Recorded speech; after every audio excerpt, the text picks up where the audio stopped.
Rəğaib namazının dinimizdə asası varmı? Sual. Assalamu alaikum.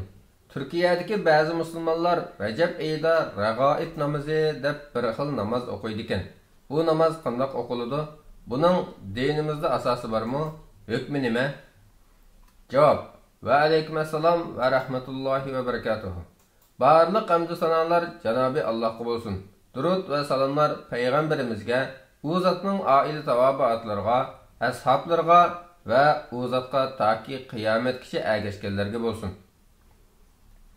Türkiyədə və köpüncə sabiq Osmanlı tuproqları bo'lmuş bəzi yurtlarda Rəcəb ayının tuncu cümə keçisi Rəğaib qandili deb atılıb, Peyşənbə axşamı Şam namazı bilan xuftan namazı arasında Rəğaib namazı oxuş bir qədər tarqalğan bo'lib, bu keçide kişiler camialarda toplaşıp namaz okuydu ve bu keçik atap yazılgan Rəğaibiyyə, Mi'raciyyə namır asıda nat, qaside ve hükmetlerini okuydu.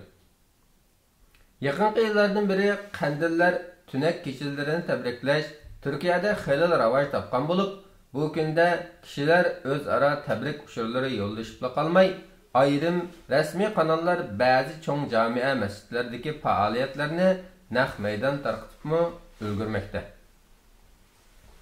Kandil Arapça qandilun sözlüküden kelgen bulup çıraq demektir. Tilimizde çıraq köp şam qadıldıgan asma şamdan, bir neçə tal şam ornatılgan asma şamdan yoki bir qancha lampushka ornatılgan asma çıraq degan ma'noda qo'llanilgan. Qandil sözümü Türkiye'de Mevludi Nebi, Rəğaib, Mi'raj, Baraat ve Kadir keçilleri Osmanlı İmperiyası devrede Kanuni Sultan Süleyman'ın oğlu Sultan Selimxan II devrede camiye mescitler yoğurtulup, munarlarga kandiller esilip təbriklenişki başlagandan beri Müslümanlar tarafından faziletlik deb qaralib, təbriklenilgan alahidi keçiler degan ma'noda mı qo'llanilib kelmekte. Rəğaib Arab tilida targ'ib qilingan mol in'am ma'nosidagi rag'iba kalimasining ko'pligi bo'lib, fiqh istilahida Payg'ambar sallallohu alayhi va sallam izchil qilgan va uning fazilatini bayon qilgan nafl amalni ko'rsatadi.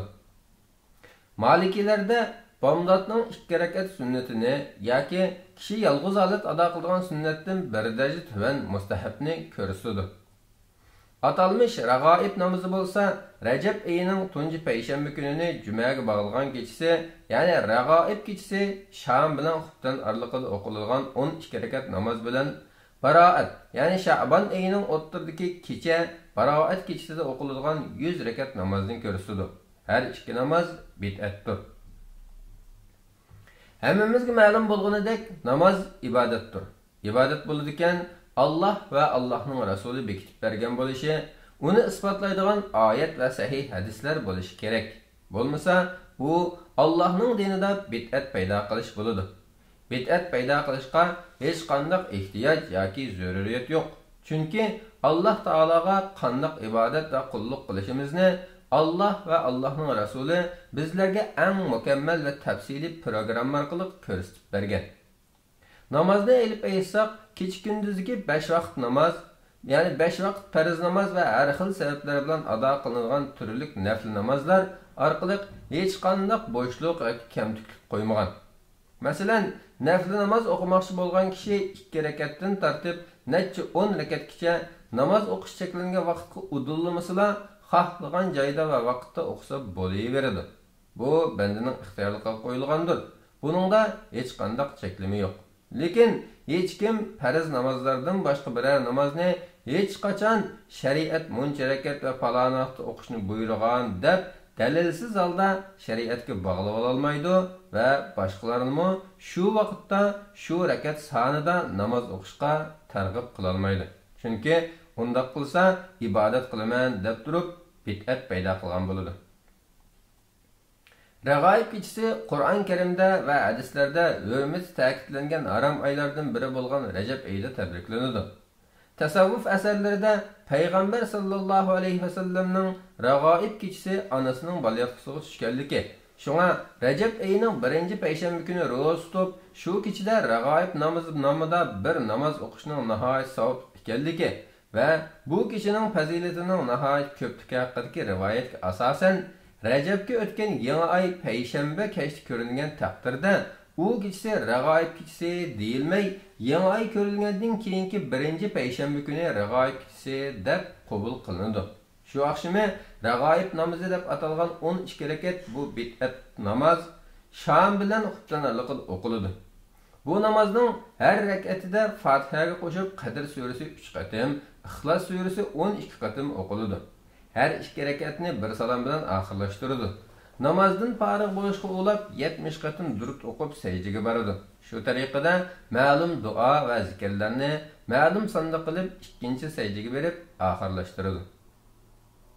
Rag'oib kechasi bilan rag'oib namozi haqidagi rivoyatga kelsak, bu rivoyat muhaddislarning birdek qarshida to'qilmadir.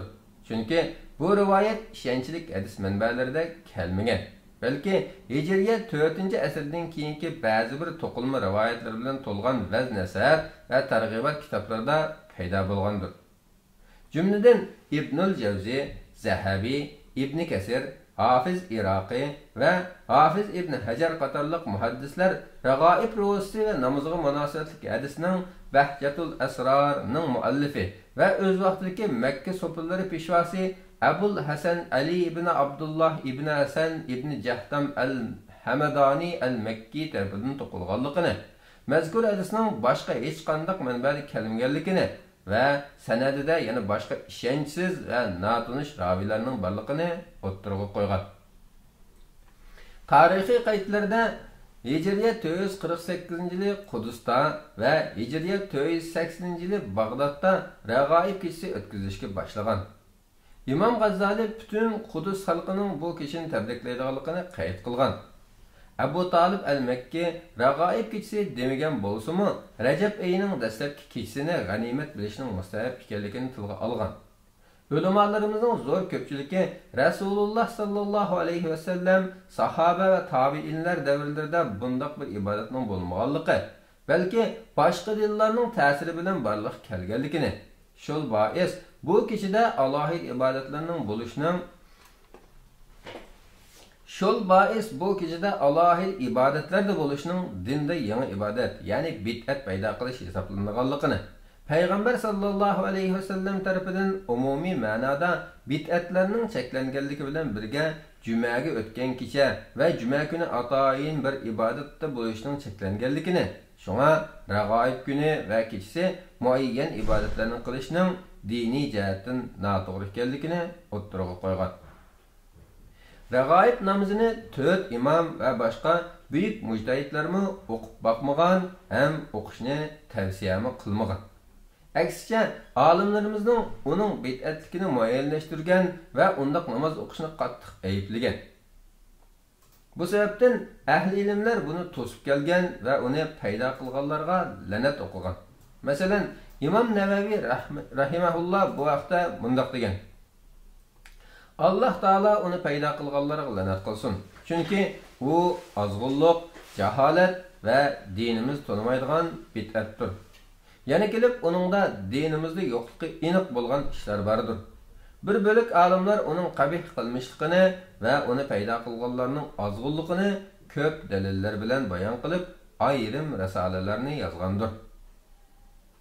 Hanafi mazhab olimlarimi boshqa mazhab olimlaridek rag'oib namozi haqida kelgan rivoyatning to'qilma va soxta ekanligini ta'kidlab, u namozni bid'at deb muayyanlashtirgan va uni jamiyalarda yig'ilib ado qilishni cheklagan. İmam Nuriddin ibn G'anim al-Maqdisi bu vaqtda yozgan maxsus risolasining muqaddimasida Faqir Alloh taoladan hokimlarimizni mushu bid'atni qilayotgan masjid imomlarini cheklashga, buningdan kelib chiqayotgan yomon oqibatlarni uzul-kesil tugatishga muvaffaq qilishini tilayman degan.